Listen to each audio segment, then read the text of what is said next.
चलिए दोस्तों स्टार्ट करते हैं इलस्ट्रेशन नंबर 40 जो कि बहुत ही इंपॉर्टेंट इलस्ट्रेशन है। प्रोफेशनल और डायनामिक दो कंपनी है जिनकी 31 मार्च X2 को बैलेंस शीट जो है वो हमारे पास में दी हुई है। बैलेंस शीट सिंपल है, पीपी ही है, इन्वेस्टमेंट है, इन्वेंट्रीज, फाइनेंशियल एसेट्स में receivable, cash, other. Equity shares के अंदर 100 रुपये वाले शेयर तो हैं डायनामाइक के और 10 रुपये वाले शेयर जो है वो प्रोफेशनल के हैं। ठीक है। अदर इक्विटी के अंदर ये बैलेंस है long term borrowing, long term provision, defer tax, financial liability में शॉर्ट टर्म बोरोइंग और ट्रेड पेबल्स है। ठीक है।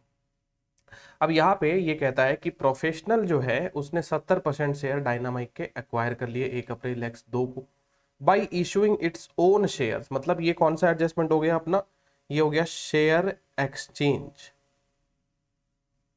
क्योंकि मैंने सामने वाले कंपनी के शेयर्स एक्वायर किए और बदले में मैंने उसको अपने शेयर्स इशू कर दिए, तो शेयर एक्सचेंज हो गया ये। अब क्या बेसिस क्या है इसका, ऑफ 1 शेयर फॉर एवरी 2। तो ऐसा ही हमने टेस्ट योर नॉलेज वाला जो क्वेश्चन किया था उसमें भी कुछ इस प्रकार का ही एडजस्टमेंट था। Fair value of the shares of professional limited was ₹40 पर शेयर। अब प्रोफेशनल के एक शेयर की वैल्यू जो है वो 40 रुपए है। ये क्यों दिया गया है, क्योंकि जो सामान आप दे रहे हो डायनामाइक को उस सामान की कीमत 40 रुपए है, मतलब 1 यूनिट का 40, मतलब एक शेयर का 40। तो आप जितने भी शेयर देंगे वो आपका पीसी बन जाएगा, है ना। तो कॉमन एडजस्टमेंट अगर अपन ने कर लिया उसको टीवाई के वाले क्वेश्चन में, टेस्ट नॉलेज वाले क्वेश्चन में, तो अब यहाँ पे हमको इसमें कोई दिक्कत नहीं होगी। आइए बात करते हैं अब fair value exercise resulted in the following all numbers in lakhs. एक तो पीपीई का वैल्यू जो है वो 350 लाख है। ठीक है। अब ये 350 लाख रुपए का वैल्यू है और डेट ऑफ एक्विजिशन जो है 1 अप्रैल X2 है ना, 1 April X2 is the date of acquisition. और ये बैलेंस शीट कब की है, 31 मार्च X2। अच्छा, तो ये डेट ऑफ एक्विजिशन की बैलेंस शीट है। This balance sheet is as at date of acquisition, यानी पोस्ट एक्विजिशन जैसा कुछ इस क्वेश्चन के अंदर है ही नहीं। डेट ऑफ एक्विजिशन का ही सारा एडजस्टमेंट इसमें आपको देखने को मिलेगा। कहता है 350 लाख पीपी का वैल्यू है, तो हमारा पीपी कितना है इसके अंदर, डायनामाइक का 500। अच्छा, और ये कह रहा है फेयर वैल्यू जो है वो 350, काफी गिरा दिया है ना। तो यहाँ पे एक प्रकार से वैल्यूएशन डाउन हो गया इसका। चलो कोई दिक्कत वाली बात नहीं है। अब आते हैं हम, professional limited also agreed to pay an additional payment as consideration that is higher of 35 lakh and 25% of any excess profit in the first year after acquisition over its profit in the preceding 12 month made by Dynamic. This additional amount will be due after 2 years. Dynamic Limited has earned ₹10 lakh profit in the preceding year and expects to earn another 20 lakh.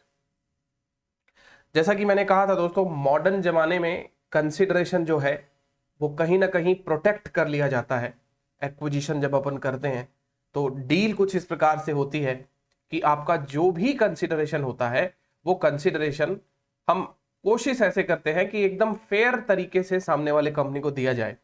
तो हम जब business acquisition करते हैं तो हम सामने वाले को यही कहते हैं कि भाई तुम्हारा बिजनेस है, तुम इतना ज्यादा चार्ज कर रहे हो हमसे, तो इस परिस्थिति के अंदर हमको फायदा तो होगा ना। तो सामने वाला कहता है हाँ सर बहुत अच्छा बिजनेस है, आप खरीद लीजिए, है ना। तो वही बात है, अब कोई बेवकूफ नहीं बना सकता एक दूसरे को। तो यहाँ पे ये कंसिडरेशन जो है वो फ्यूचर को मतलब फ्यूचर पीरियड के लिए एट्रीब्यूट कर दिया गया और इसको कॉन्टिंजेंट कर दिया किसके बेसिस के ऊपर, आपकी परफॉर्मेंस के बेसिस के ऊपर।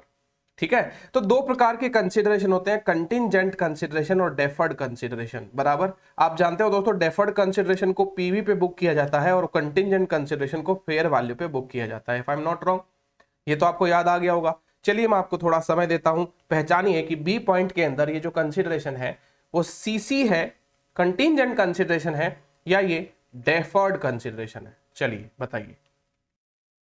तो देखिए दोस्तों, इसका मैं आपको बता देता हूं, इसको मार्क कर लीजिएगा, इंपॉर्टेंट एडजस्टमेंट है इस क्वेश्चन का, ये वेरी वेरी इंपॉर्टेंट।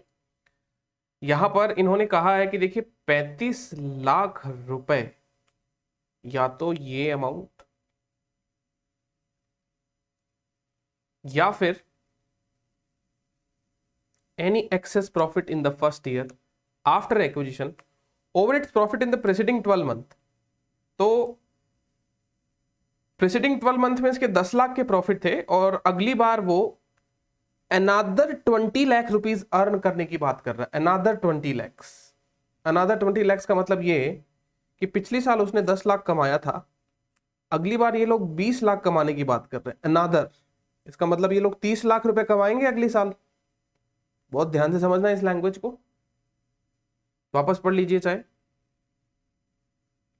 भाई। या तो इनको 35 लाख रुपए दिए जाएंगे and 25% of any access profit, any access profit in the first year after acquisition over its profit in the presiding 12 month made by dynamic limited. तो टोटल अर्निंग इनकी एक्सपेक्टेड है, टोटल एक्सपेक्टेड अर्निंग 30 लाख रुपए, जो कि 10 लाख से कितनी ज्यादा है, 20 लाख रुपए, है ना। क्योंकि जितना ज्यादा 10 लाख से होगा उतना उस अमाउंट का कितना परसेंट, 25%। तो 20 लाख का 25% होता है 5 लाख। चलिए, तो एक तो 35 लाख और दूसरा 5 lakh, which ever is higher, which ever is higher. तो बताइए दोस्तों, कौन सा कंसिडरेशन दिया जाएगा इनको, 35 लाख या 5 लाख। तो आप कहेंगे सर इसमें से तो 35 ही ज्यादा है, इसका मतलब 5 लाख रुपए देने की प्रोबेबिलिटी जो है हमारे इस, मतलब ये अगर बहुत भयंकर प्रॉफिट ज्यादा हो जाता ना तो ये अमाउंट ज्यादा आता, बट ये अमाउंट ज्यादा आने के चांसेस नहीं है। तो 5 लाख वाला जो ऑल्टरनेटिव है इसकी प्रोबेबिलिटी जो है वो एकदम ही बेकार है ना, डाउनसाइड प्रोबेबिलिटी है, हाईली इम्प्रोबेबल है ये तो।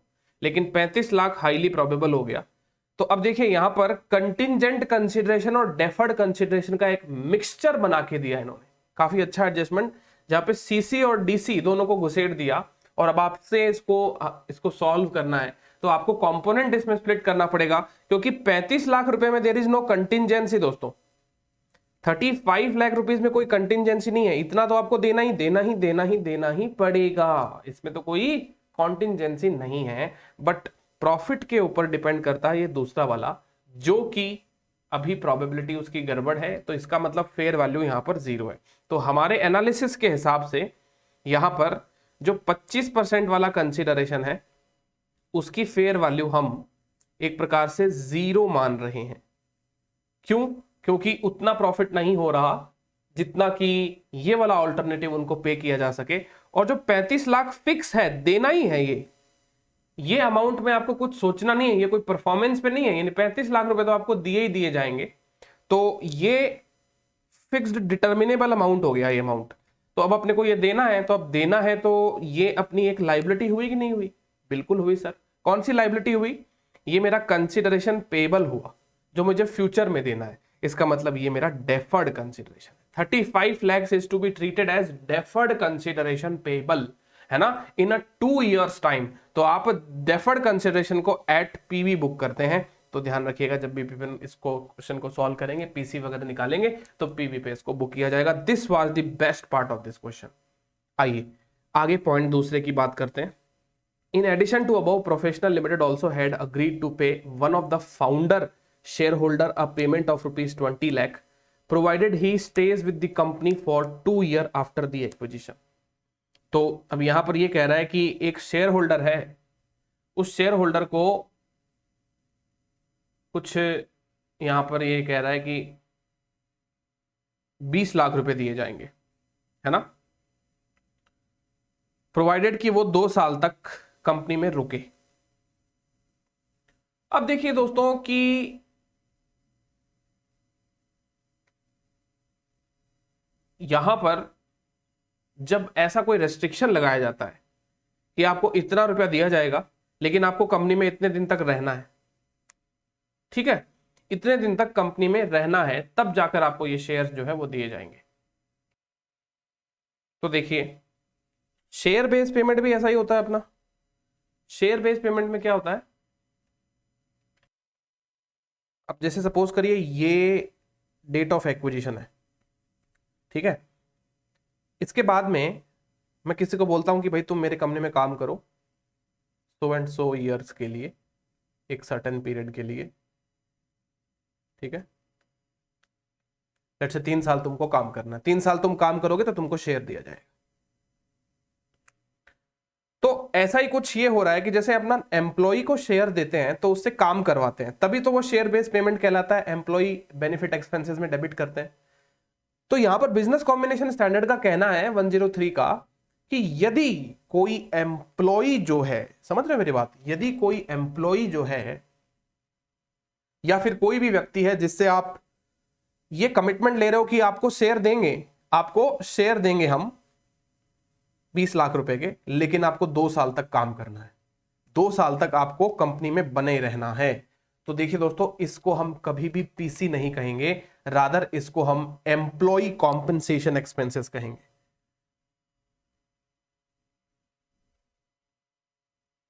फाउंडर शेयर होल्डर है ना, कोई डायरेक्टर वायरेक्टर कोई भी होगा, ये कंपनी में बड़े पद पर होगा, फाउंडर शेयर होल्डर है, तो इसको हम इसलिए 20 लाख रुपए देंगे ताकि ये कंपनी में बना रहे, तो हम इसकी सर्विसेज अवेल करेंगे, इसलिए इसको एम्प्लॉय बेनिफिट एक्सपेंसेस जो है वो कहा जाता है। अब ये कह रहा है dynamic limited had certain equity settled share based payment award. अब अपना वो फेवरेट एडजस्टमेंट आ गया शेयर बेस्ड पेमेंट वाला, रिप्लेसमेंट नॉन रिप्लेसमेंट। ये ओरिजिनल अवार्ड है जो कि रिप्लेस हो जाएगा new awards issued by professional. तो कौन सा क्वेश्चन हो गया, ये रिप्लेसमेंट अवार्ड का क्वेश्चन हो गया। तो रिप्लेसमेंट अवार्ड में हम करते हैं प्री में और पोस्ट में स्प्लिट। तो जितना प्री होता है वो तो होता है पीसी, और जितना पोस्ट होता है वो आपका एम्प्लॉय बेनिफिट एक्सपेंसेस, मतलब पोस्ट एक्विजिशन में बुक किया जाएगा। इसकी कोई बात करने की दरकार नहीं है, क्योंकि पोस्ट एक्विजिशन का क्वेश्चन ही नहीं है, ये प्री एक्विजिशन तक ही सॉल्व होगा, पोस्ट में तो कोई डेट ही नहीं आ रही। तो देखिए अब क्या करेंगे, इसका कैसे काम किया जाएगा, कितने साल का है ये, वेस्टिंग पीरियड जो है वो 4 साल का था पहले, और dynamic limited have already served 2 years of service. As per the replaced awards the vesting period has been reduced to 1 year, 1 year from the acquisition date, and the fair value of the award on the acquisition date was as follows. Original award का 5 और replacement award का है 8 लाख। तो देखिए दोस्तों, PC निकालने के लिए हम ओरिजिनल अवार्ड कंसीडर करेंगे which is 5 lakh, divided by क्या करेंगे हम 4। रीजन क्या है 4 लिखने का, क्योंकि ये आपका ओरिजिनल वेस्टिंग पीरियड है, भले ही चाहे बाद में इसको आपने रिड्यूस कर दिया गया हो, उससे कुछ फर्क नहीं पड़ेगा। तो 5 डिवाइडेड बाई 4 मल्टीप्लाई बाई कितना साल पूरा हो चुका है, ऑलरेडी 2 साल पूरा हो चुका है, तो ये हो जाएगा कुछ 5/4 मल्टीप्लाई बाई 2, यानी 2.5 रुपए तो हम पीसी को एट्रीब्यूट करेंगे। और टोटल अवार्ड की fair value date of acquisition को 8 लाख है, तो 8 में से 2.5 प्री हो गया, तो पोस्ट में कितना खर्चा बुक होगा दोस्तों, 5.5, ठीक है, 5.5।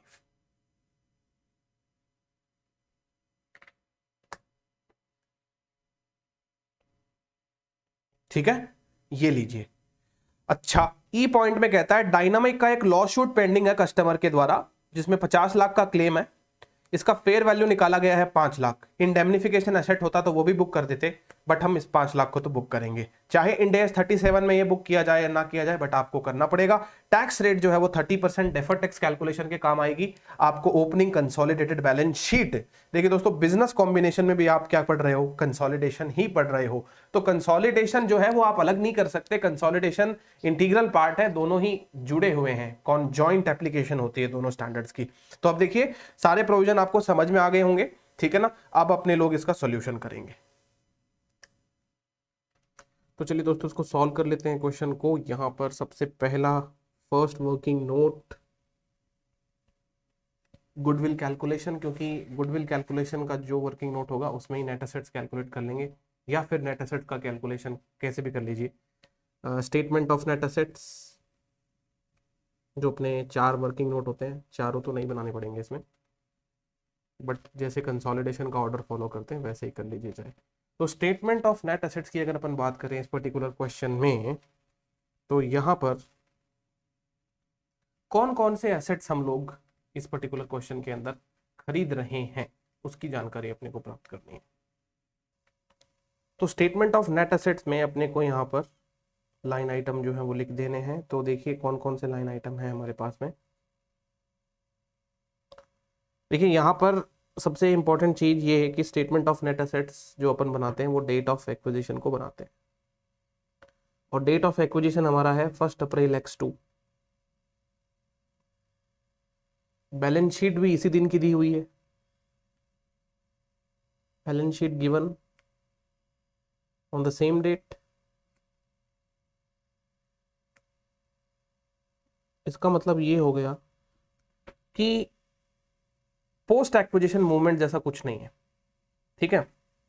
और आपको पता है कि एसेट्स माइनस लायबिलिटी अप्रोच से हम नेट एसेट्स निकाल सकते हैं, या फिर इक्विटी अप्रोच से भी हम लोग नेट एसेट्स निकाल सकते हैं।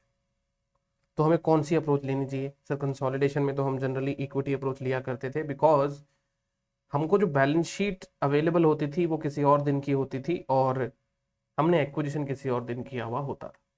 अब यहाँ पे क्या है ना, अगर अपने लोग इक्विटी अप्रोच लेंगे तो ये देखिए, इक्विटी तो बहुत सिंपल है, ये हो गया इक्विटी, राइट।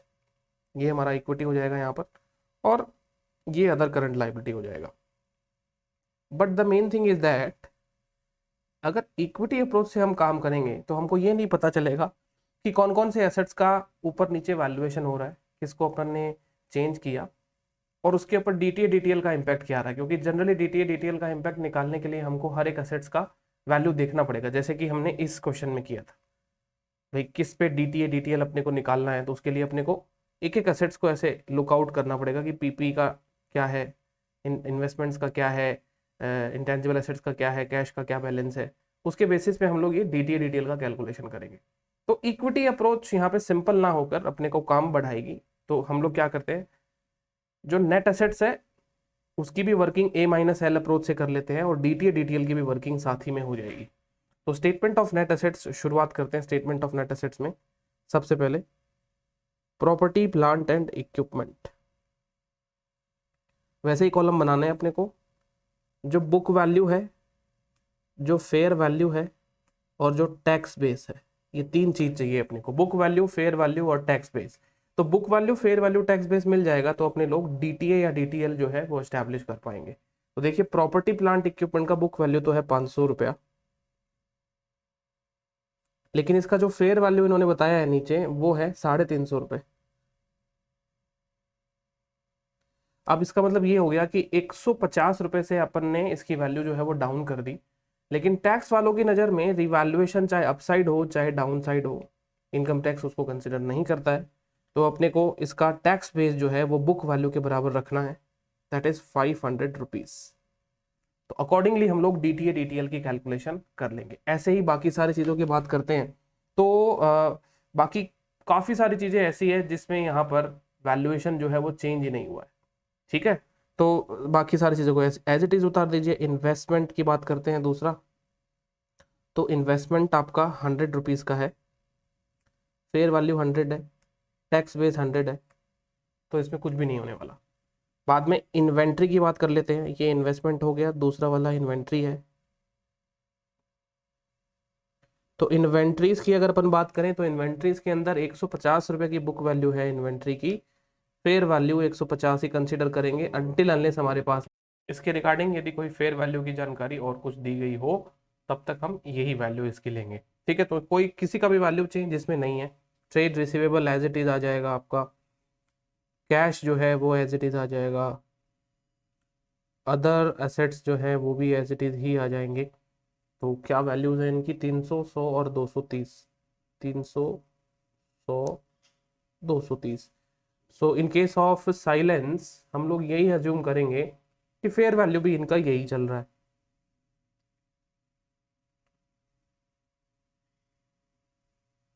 टैक्स बेस भी सेम ही रहेगा, तो चेंज ही नहीं है, किसी में कोई चेंज नहीं है।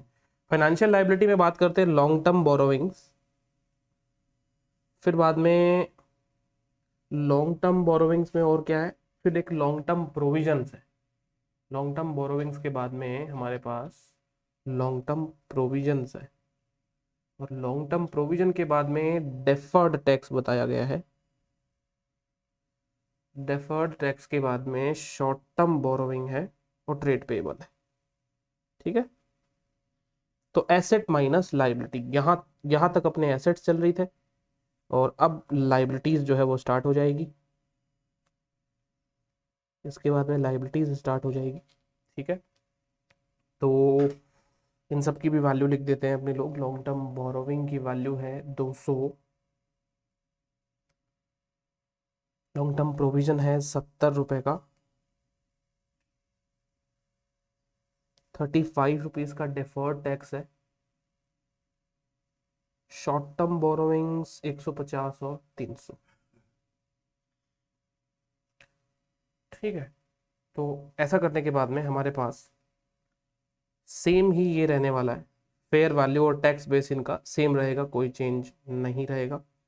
तो ये लीजिए, इसको पेस्ट कर देते हैं एंड ये लीजिए, ये भी सेम ही रहेगा। तो इसका मतलब कुछ फायदा हुआ नहीं ये टेबल बनाकर भी, क्योंकि जो चेंज है वो तो सिर्फ एक ही चीज में निकला, प्रॉपर्टी प्लांट इक्विपमेंट में ये एक चेंज है। ठीक है, तो अगर अपने लोग इसको इक्विटी अप्रोच से नेट असेट्स निकालते तो भी सर एक बार बता दो, जो अपन कंसोलिडेशन में हर क्वेश्चन में फॉलो करते हैं, तो मैं आपको ऑल्टरनेटिवली वो भी बता दूंगा, है ना। बट ध्यान रखिए क्या बिजनेस कॉम्बिनेशन में क्या ना एडजस्टमेंट बहुत ज़्यादा होते हैं एसेट्स लाइबिलिटीज में। तो अगर नेट असेट्स अप्रोच आप लोग प्रेफर करेंगे, बिजनेस कॉम्बिनेशन का जो क्वेश्चन होता है ना उसमें प्रेफरेबल अप्रोच ये रहती है, क्योंकि बहुत सारे एडजस्टमेंट्स होते हैं, तो ये वाली अप्रोच लगा के काम कर लीजिए। और इक्विटी लगाना चाहे इक्विटी लगा के भी काम हो सकता है, काम कैसे भी हो सकता है। तो यहाँ पर आते हैं डेफर्ड टैक्स इफेक्ट्स। अब वो एसेट्स भी हो सकता है तो लाइबिलिटीज भी हो सकता है। अब आप समझिए, देखिए दोस्तों, आप कह रहे हो कि हमारा जो एसेट्स है उसकी वैल्यू जो है वो 350 हो गया, लेकिन टैक्स वाले बोलते नहीं 500 है। यानी आपने 500 से 350 का इंपेयरमेंट लॉस या रिवैल्यूएशन लॉस बुक किया है। अब उस रिवैल्यूएशन लॉस को इनकम टैक्स डिपार्टमेंट अलाउ नहीं करेगा। ठीक है, बट आपका वो टैक्स बेस 500 ही कंसिडर करेगा, बोला कि मैं आपको फ्यूचर में 500 पे डेप्रिसिएशन दूंगा, लेकिन आप कहोगे नहीं फ्यूचर में मुझे तो 350 पे डेप्रिसिएशन चाहिए। दैट मीन्स फ्यूचर में आपका टैक्स सेव होगा 150 रुपए पर, बिकॉज आपका जो बुक्स में प्रॉपर्टी प्लांट इक्विपमेंट है वो 350 रुपए है और टैक्स वालों की नज़र में वो 500 रुपए है। तो टैक्स वाले आपको ज़्यादा डिडक्शन देंगे और आप कम डिडक्शन मांगोगे, फ्यूचर में आपके टैक्स बचेंगे, टैक्स सेव होंगे। तो जब टैक्स सेव होंगे तो कितने पे सेव होगा टैक्स? 150 रुपये पर टैक्स सेव होगा। और रेट कितनी दी है? रेट रेट रेट रेट कितनी है? रेट कितनी है? वही 30% रेट है, तो 150 का 30% विच इज 45 रुपीज। 45 रुपीज का यहाँ पर डेफर्ड टैक्स एडजस्टमेंट हम लोग यहाँ पे करेंगे। तो ये तो था इन बैलेंस शीट आइटम, जो जो बैलेंस शीट में आइटम्स थे। इसके अलावा बिजनेस कॉम्बिनेशन में कुछ ऐसी चीजें हैं जो बुक्स में नहीं है और हमको एडिशनली उनको इनकॉर्पोरेट करना पड़ेगा, ऐसी कोई चीज। तो यहाँ पर देखिए दोस्तों, सीधी सी बात है। इसके अलावा यदि अगर अपन बात करें तो एक लाइबिलिटी है, लाइबिलिटी लाइबिलिटी लाइबिलिटी कितने रुपए की है? देखिए ये 50 लाख रुपए की लाइबिलिटी है, जिसकी फेयर वैल्यू बताई गई है 5 लाख रुपीज। 50 लाख रुपए की लाइबिलिटी की फेयर वैल्यू बताई गई है 5 लाख रुपए। ठीक है,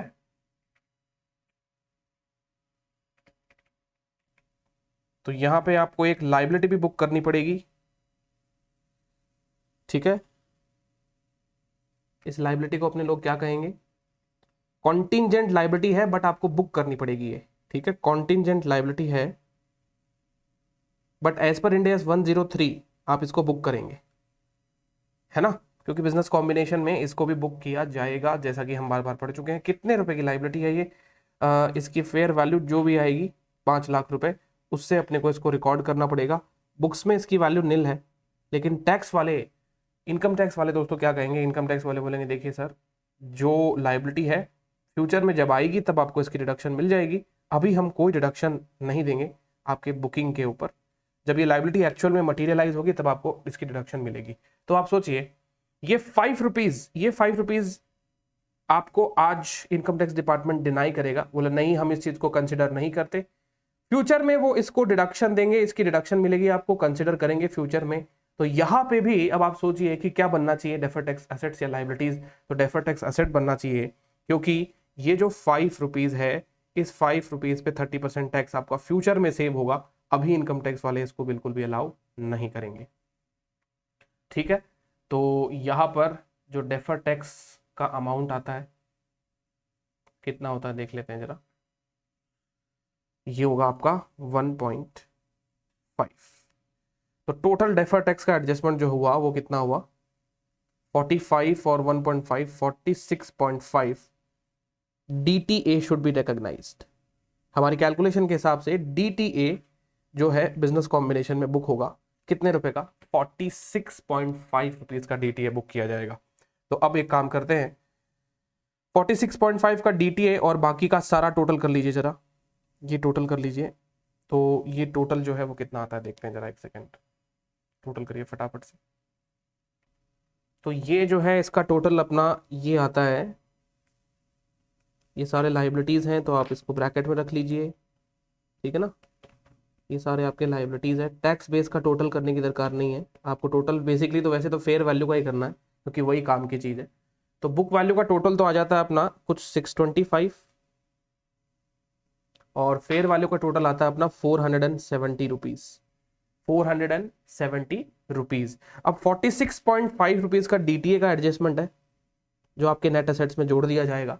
तो यहाँ पर हमारा जो नेट एसेट्स आता है वो आता है नेट एसेट्स टोटल 470 प्लस 46.5, ये हो गया अपना 516.5, 516.5।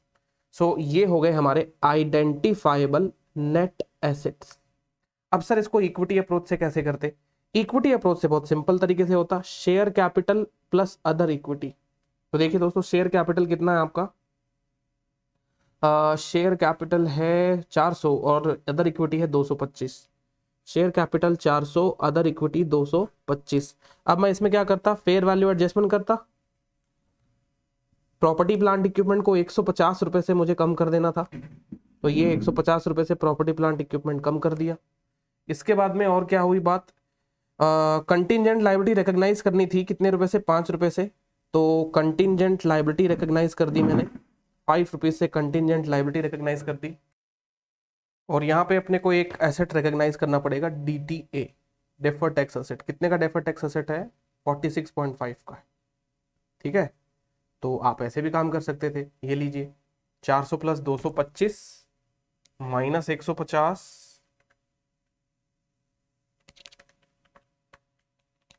और माइनस 5 प्लस 46.5, ये आता 516.5।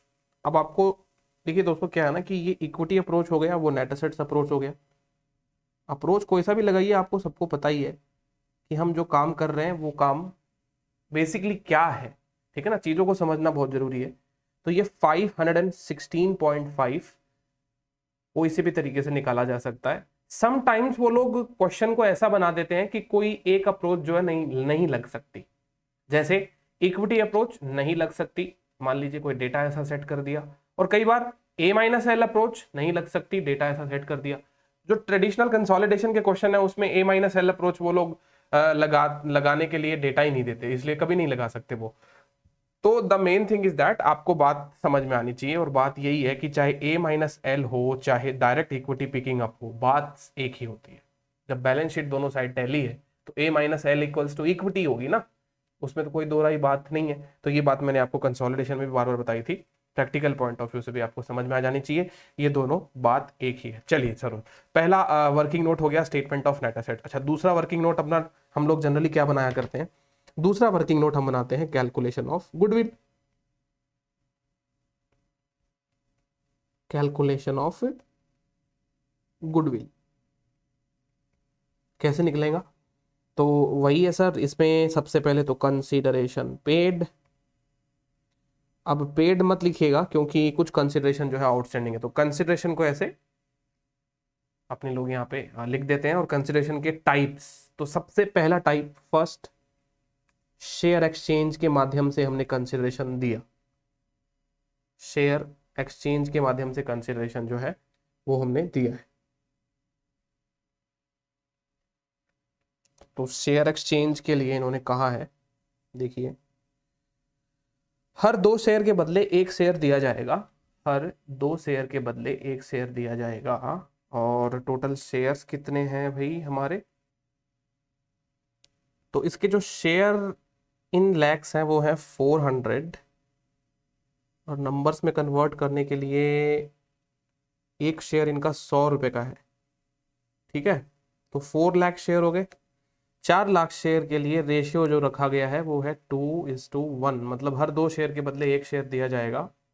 और जो शेयर देने का प्राइस है वो कितना है, प्राइस रखा गया है, एक शेयर का price, the fair value of the shares of professional was 40 पर शेयर। तो ये है आपका फेयर वैल्यू, ठीक है ना। और सारे शेयर्स तो हम ले नहीं रहे, तो 70% ले रहे हैं, तो ये मेक श्योर करिएगा कि 70% ही आप निकालें इसका, क्योंकि 30% एनसीआई है। तो गुडविल जो है वो 70% कंट्रोलिंग इंटरेस्ट पे निकलेगा और 30% एनसीआई के ऊपर निकलेगा। मतलब एनसीआई आपको इस क्वेश्चन में 30% रखना है, क्योंकि आपने 70% शेयर ही एक्वायर किए हैं, जो कि क्वेश्चन में साफ साफ लिखा हुआ है, ठीक है। तो देख लीजिए कितना होता है ये, 2 7 2 40, तो ये होता है 56 लैक्स, 56 लैक्स रुपीज तो शेयर एक्सचेंज के माध्यम से आप शेयर देंगे, ठीक है। अच्छा, और क्या दे रहे हैं कंसिडरेशन के अंदर, दूसरा पॉइंट ले लेते हैं अपने लोग, वो डेफर्ड कंसिडरेशन का, बराबर है कि नहीं, डेफर्ड कंसिडरेशन। अब डेफर्ड कंसिडरेशन मैं इसको क्यों कह रहा हूं, क्योंकि यहां पर जो 35 लाख रुपीज है ये आपका फिक्स हो चुका है और आपको यही देना है, और 2 साल बाद में देना है, तो 2 साल पहले की प्रेजेंट वैल्यू कैसे निकाले।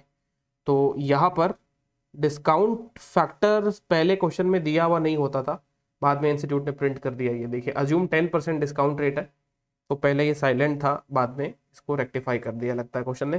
तो 35 लाख का डिस्काउंट फैक्टर लेंगे अपन, 2 साल बाद में ये हमने अपने को पेमेंट करना है ना, तो 1.10 रेज टू 2, तो 35 डिवाइडेड बाई 1.1, एक बार दो बार, ये आता है 28.93, 28.93, ये मेरा डेफर्ड कंसिडरेशन हो गया।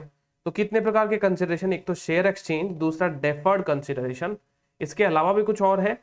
हाँ है सर, बिल्कुल है, क्यों नहीं है। इसके अलावा एक तो वो है आपका शेयर बेस्ड पेमेंट का रिप्लेसमेंट अवार्ड है। तो आपको पता ही है रिप्लेसमेंट अवार्ड की अगर अपन बात करें, तो रिप्लेसमेंट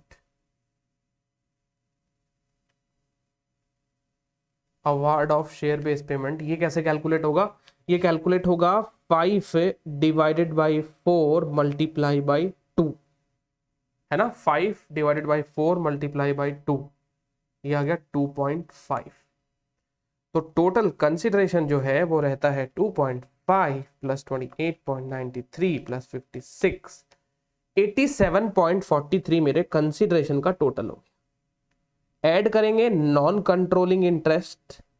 अब ये बात है कि सर एनसीआई को कौन से वैल्यू पे लिया जाए, है ना, एनसीआई को कौन से वैल्यू पे लें अपने लोग, मतलब proportionate share of net assets basis पे लें या फेयर वैल्यू पे लें। तो फेयर वैल्यू के लिए इन्होंने कुछ दिया हुआ ही नहीं है इसके, मतलब ना तो डायनामिक लिमिटेड, जैसे यहाँ पे देखो ये 40 रुपए की फेयर वैल्यू प्रोफेशनल की दी हुई है, ठीक है ना, 40 रुपए की जो फेयर वैल्यू है वो प्रोफेशनल लिमिटेड का दिया हुआ है यहाँ पर, बराबर। तो यही फेयर वैल्यू अगर हमारे पास डायनामिक का होता तो हम देख लेते भाई, priority first priority fair value पे एनसीआई को लिया जाता है। बट एक तो कुछ कहा हुआ भी नहीं है, फेयर वैल्यू भी नहीं है, तो मजबूरन अपने को पीएसएन ही लेना पड़ेगा। तो NCI at proportionate share of net assets, तो देखिए एनसीआई के अंदर क्या आ जाएगा, देखिए समझिए,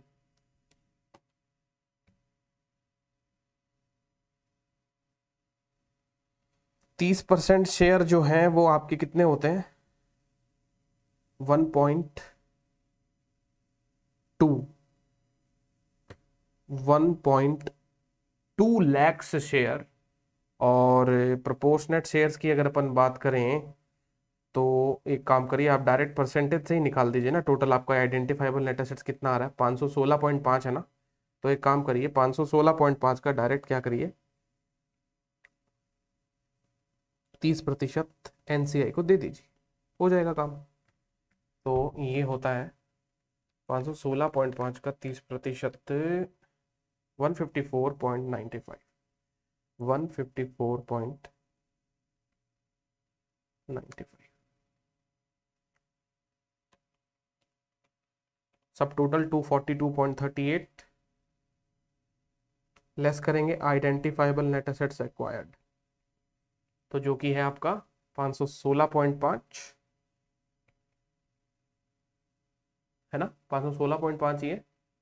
अरे क्या बात है, इसमें तो काफी सारा कैपिटल रिजर्व हो गया, 242 और 516, तो इसमें तो भर भर के कैपिटल रिजर्व आ गया है। Gain on bargain purchase, GBP 242.38 minus 516.5, 274.12 is my gain on bargain purchase, 274.12। और क्या करते हैं फिर सर, और नॉन कंट्रोलिंग इंटरेस्ट का थर्ड वर्किंग नोट बनता है और अदर इक्विटी का फोर्थ, जो कि दोनों ही नहीं बनाना पड़ेगा, क्योंकि इस क्वेश्चन में कंसोलिडेशन के लिए पोस्ट एक्विजिशन मूवमेंट ही नहीं है। अब डायरेक्ट हम कंसोलिडेटेड बैलेंस शीट बना सकते हैं।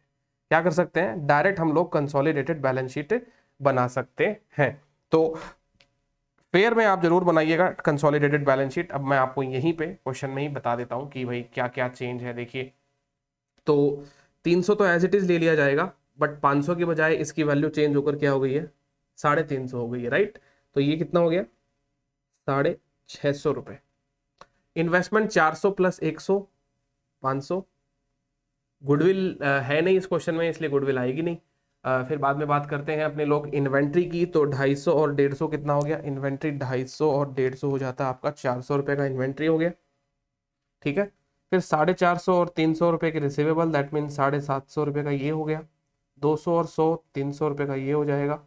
400 और 230, 630 रुपए का ये हो जाएगा, ठीक है ना। तो ये लीजिए आपकी एसेट साइड होगी। बहुत ही सिंपल बैलेंस शीट दोस्तों, मतलब अगर एक बार कंसेप्ट आपके सही हुए तो आपका काम बन जाएगा।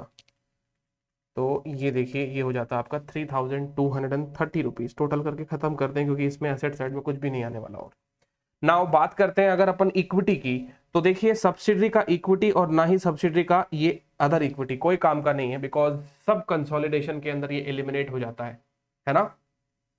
तो जो इक्विटी आएगा वो आएगा होल्डिंग का 500, तो 500 तो आ जाएगा एज इट इज, उसमें तो कोई दिक्कत नहीं है। लेकिन अब आपने और भी तो शेयर इशू किए, आपने शेयर इशू किए हैं। ये देखिए शेयर एक्सचेंज में आपने कितने रुपए के शेयर इशू किए, 56 रुपीज के आपने यहाँ पे शेयर इशू किए हैं। कितने रुपए के, 56 रुपीज के आपने यहाँ पर शेयर इशू किए हैं। But the main thing is that ये तो टोटल वैल्यू है। अब इसमें फेस वैल्यू और सिक्योरिटीज प्रीमियम स्प्लिट करना पड़ेगा। यहां पर आपको फेस वैल्यू और सिक्योरिटीज प्रीमियम जो है वो स्प्लिट करना पड़ेगा। तो अब मेरी बात को देखिए, बहुत ध्यान से समझिएगा। कैसे पता चलेगा सर कि फेस वैल्यू और सिक्योरिटीज प्रीमियम कितना कितना है, तो पता क्यों नहीं चलेगा। देखिए सीधी बात है, आपके नंबर ऑफ शेयर्स कितने हैं, देखिए 4/2 यानी 2 लाख का 70%, तो ये होता है आपका 14 लाख रुपए। मतलब 14 lakh number of shares issue कर रहे हैं। 14 लाख जो आप नंबर ऑफ शेयर इशू कर रहे हो, ठीक है, 56 लाख रुपीस का कंसिडरेशन देना है अपने को। तो यहां पे हर एक शेयर जो है वो 10 रुपए का है। 14 लाख हुए या 1.4 लाख ही हुए क्या, ये सॉरी 1.4 लाख हुए, सॉरी 14 लाख नहीं, 1.4 लाख, क्योंकि 4/2 होगा 2, और 2 का 70% 1.4 होगा ना। तो 1.4 लाख शेयर, हर एक शेयर 10 रुपए का, तो फेस वैल्यू तो हो जाएगी 14, और 1.4 लाख शेयर बचे हुए अमाउंट का आपका प्रीमियम आ जाएगा 42 का।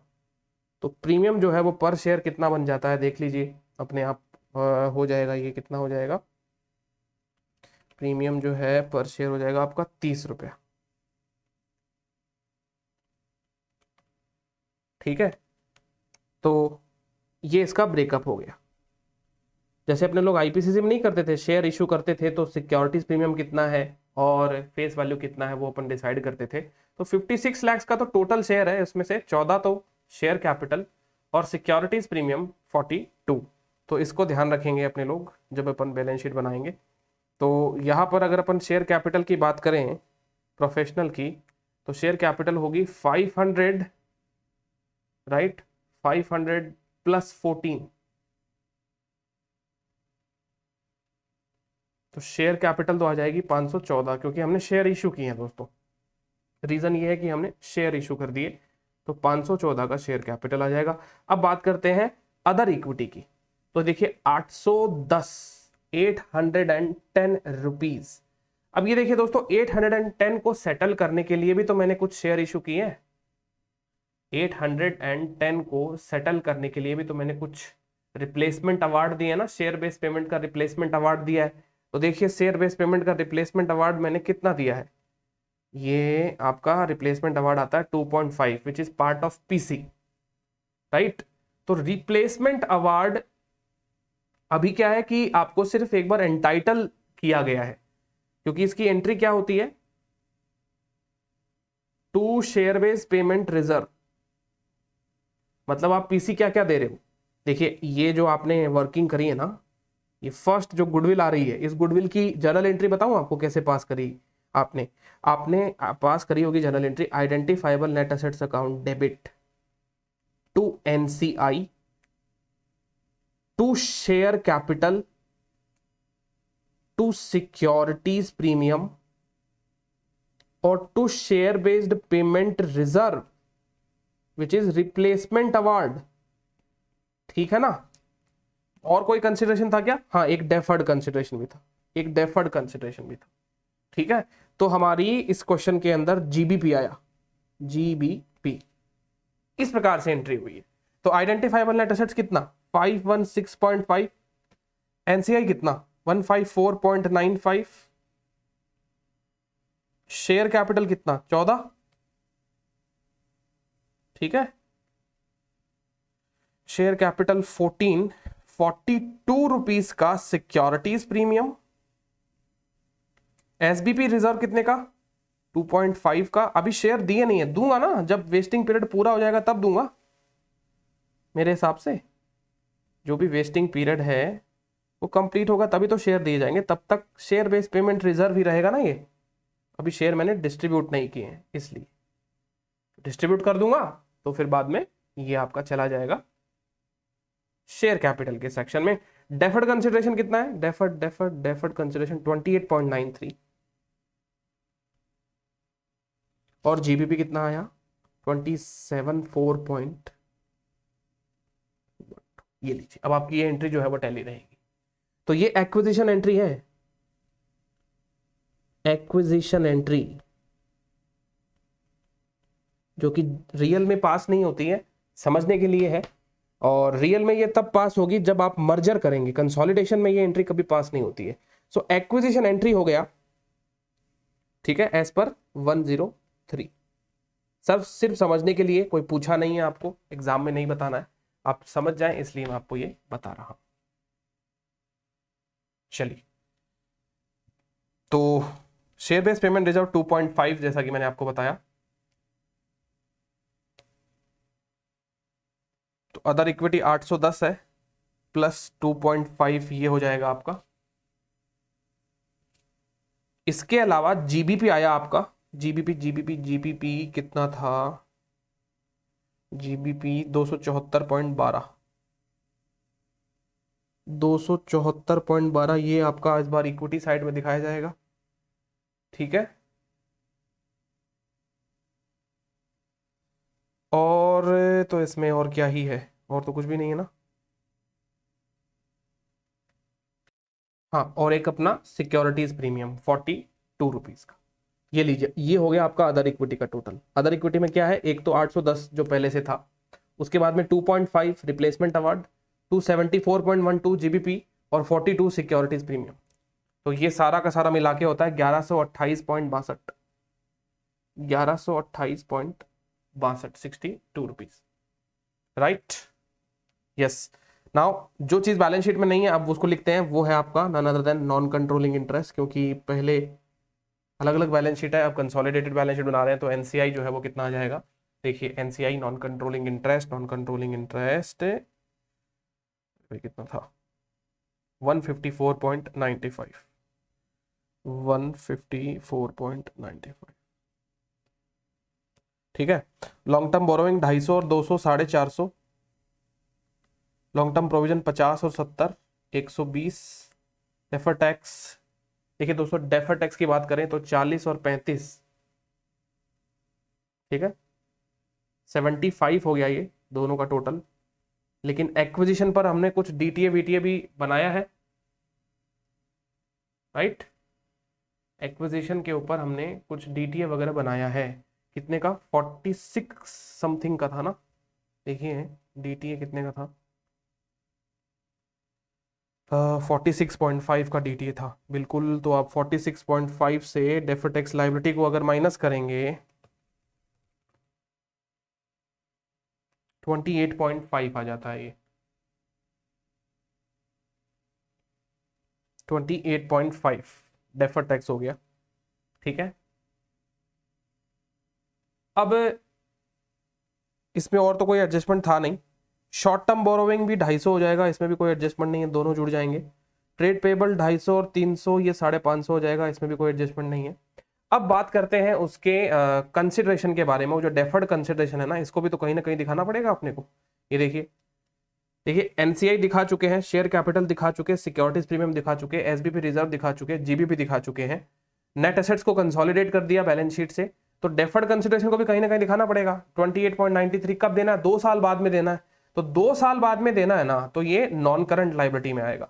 और नॉन करंट लायबिलिटी में लॉन्ग टर्म प्रोविजन, ये जो आप देख रहे हो यहाँ पर, राइट, लॉन्ग टर्म प्रोविजन के अंदर यहां पे नीचे लिख दीजिए डेफर्ड कंसीडरेशन, ठीक है।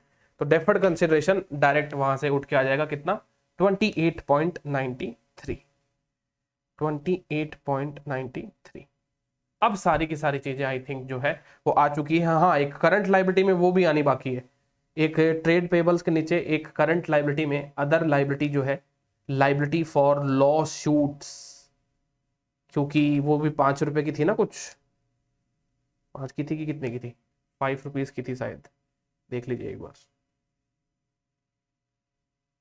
5 रुपए की लायबिलिटी थी बिल्कुल। तो 5 रुपए की लायबिलिटी आप यहाँ पे ये लीजिए, बुक करिए। अब लगा दीजिए टोटल, आपकी बैलेंस शीट टैली होनी चाहिए, बैलेंस शीट टैली होनी चाहिए। तो ऊपर वाली तो टैली हो रही है 3230, नीचे वाली भी देख लेते हैं। 514 प्लस 1128.62 प्लस 154.95, 450, 120, 28.93, 28.5, 250, 555, 3230। चलो मैच हो गई, 3230। आई होप दोस्तों अब आपको ये क्वेश्चन जो है अच्छे से समझ में आया होगा, राइट। तो इसका प्रेजेंटेशन देखिए, एक बहुत स्पेशल बात बताऊंगा मैं आपको इनके प्रेजेंटेशन की। पहले ये वर्किंग नोट आपको समझ में आ जाएगा, पीसी निकाला इन्होंने फर्स्ट वर्किंग नोट में। सेकंड वर्किंग नोट में इन्होंने वही है, आइडेंटिफाइबल नेट एसेट्स वगैरह निकाले अपने तरीके से, डीटीए वगैरह निकाला। इसमें इन्होंने कैपिटल रिजर्व निकाल दिया, इसमें एनसीआई वगैरह का एडजस्टमेंट कर दिया। और फिर बाद में थर्ड वर्किंग नोट में इन्होंने क्या किया? थर्ड वर्किंग नोट के अंदर इन्होंने परचेज प्राइस का अलोकेशन कंसोलिडेटेड फाइनेंशियल स्टेटमेंट्स बना दिए एक प्रकार से, और बिना कोई नोट्स बनाए हुए, नोट्स नहीं बनाए इन्होंने, notes to the financial statement. Otherwise एक एक आइटम का नोट्स बनाना पड़ता है, आपने को पता ही है, ठीक है ना। तो यहाँ पे इन्होंने नोट्स जो है वो बनाए नहीं है, ठीक है। तो जनरली तो मैं आपको बताता हूं कि क्वेश्चन में कुछ नहीं दिया हुआ होता तो notes to the financial statements हमको बनाने चाहिए सबके अलग अलग, बट यहां पर ये क्वेश्चन में नोट्स जो है इन्होंने नहीं बनाए हैं। अब रही बात सर एग्जाम में ये क्वेश्चन आए तो क्या करना है? अब देखिए दोस्तों, अगर ये का ये क्वेश्चन आए तो आप इसको एकदम इसी स्टाइल में सॉल्व करेंगे। अब मैं आपको बताता भी हूं, है ना। और इसके अलावा ये तो अपना प्रैक्टिकल काम हो गया। अब दोस्तों अपन ने जो भी 103 के प्रोविजन, जैसे अकाउंटिंग स्टैंडर्ड का आंसर कैसे देते हैं, पैराग्राफ मतलब सॉरी जो प्रोविजन होते हैं उनके बेसिस पे आंसर दिया जाता है। अब यहाँ पे आपने जो भी बातें सीखी इस क्वेश्चन में उसको आपको एक्सप्लेन करना है कैसे। देखिए अगर आप देखेंगे बहुत ध्यान से तो ये देखिए इन्होंने फ्रेश बैलेंस शीट बना दी है ये, ठीक है। ये इनकी फ्रेश बैलेंस शीट हो गई फेस, इसमें इन्होंने कुछ चेंज नहीं किया, ठीक है। जो भी चेंज किया उनके लिए इन्होंने ये वर्किंग नोट बना ही दिए। ये देखिए लास्ट में इन्होंने वर्किंग नोट ये बनाए हैं, तो बना दिए इन्होंने, नोट्स बना ही दिए हैं एक प्रकार से, नोट्स तो फाइनेंशियल स्टेटमेंट जो है वो बना ही दिए हैं, ठीक है। तो ये face of the balance sheet से मेक श्योर आप यही रखें कि नोट जो है वो अलग हो। तो ये फेस हो गया और नोट का नीचे एक्सप्लेनेशन दिया हुआ है। प्लस यहां पर आपने जो भी पॉइंट लिया, जैसे फेयर वैल्यू एडजस्टमेंट जो है, आपने पीपीई की वैल्यू बढ़ाई, उसके लिए एक लाइन इन्होंने लिख दी। अब पता है यहां पर एग्जाम में इसके स्टेप नंबर होंगे। फिर दूसरा रिप्लेसमेंट अवार्ड जो है उसके बारे में 103 के बाद वो प्रोविजन है वो बता के छोटी मतलब अपने सिंपल लैंग्वेज में बताते हुए आप उस चीज को एक बार एक्सप्लेन करें, इसके भी स्टेप नंबर होंगे। कंटिजेंट कंसिडरेशन और डेफर्ड कंसिडरेशन के बारे में इन्होंने बताया कि भाई कैसे कैसे है। तो कहने का मतलब आप किसी भी चीज को स्किप ना करें। और एक लास्ट में जो 20 लाख रुपए जो हम एडिशनल देंगे वो पोस्ट कॉम्बिनेशन एक्सपेंसेस है। ये 4 नोट इन्होंने बनाया दोस्तों, मैं आपको बता दूं, ये अगर आपने नहीं लिखे तो इन 4 स्टेप्स के आपके नंबर कट जाएंगे।